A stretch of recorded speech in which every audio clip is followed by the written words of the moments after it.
No, he deserves capital punishment. Oh, hey there.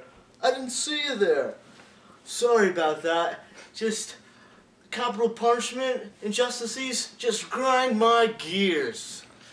It's just that the loopholes in the capital system are unbelievable. It's as simple as the color of your skin. For example, statistical evidence shows that when the victim of a crime is white, the offender is 2.6 times more likely to get the death penalty in North Carolina.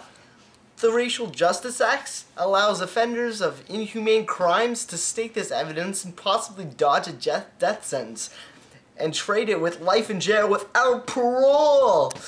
Because of this, 147 inmates in North Carolina are taking advantage of the law's leniency.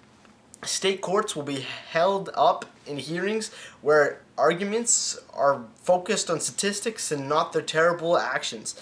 At the end, murders will be removed from death row.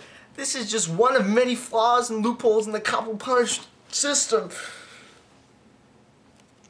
Okay. So there are many loopholes in the capital punishment system. Well, hello there. Yes, there are. You heard of the Leslie Warren case? No. Well, Leslie Warren, a 42-year-old native of Raleigh, North Carolina, is a serial killer of white women. Wait a second. Did you say white women? I sure did. It's one of the many flaws in the capital punishment system. No kidding. Yeah, well, there's this act, it's called the Racial Justice Act, and it can get you off of capital punishment.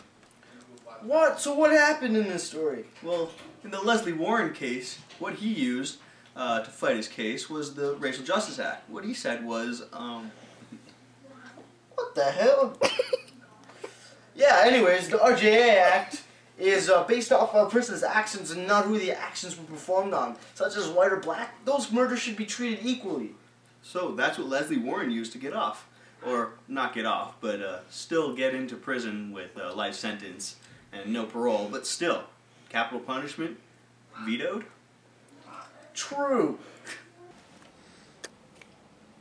So, what are your opinions on the key issues of the capital punishment system?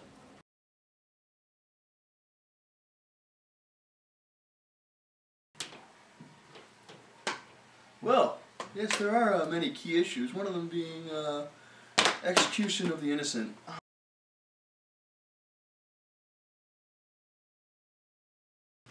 Right, so, well, instead of being trialed to life in prison with no parole, you'll be executed, which seems a little more harsh to me, don't you think? Obviously, I agree.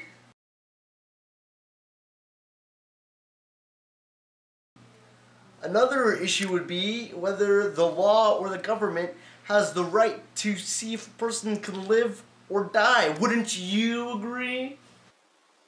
Sure would, Jim.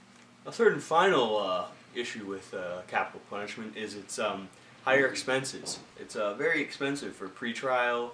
The trials are usually longer because it's a pretty important case. It costs the taxpayers just a lot more money. Lethal injection, prosecuting, lawyers, etc., etc. Very expensive process. That's an excellent idea.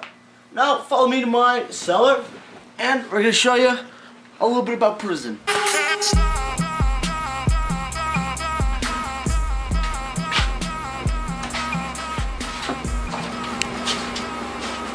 Welcome to the cellar.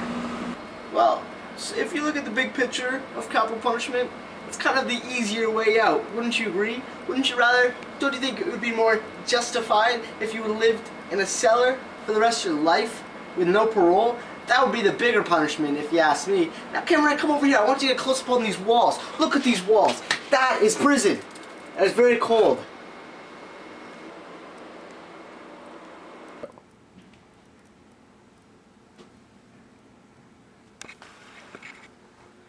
Golf. Unfortunately, golf isn't the solution. We found a better solution. That being life in prison with no parole. Kind of what we already have in Canada. It eliminates the problem of capital punishment because it forces that person to be in prison for a lifetime. We found this solution to be the best because it eliminates expenses for taxpayers. It also serves a better justice because that person's stuck in prison for a lifetime. And because it's morally wrong. No one should decide who lives or dies. That's all, folks.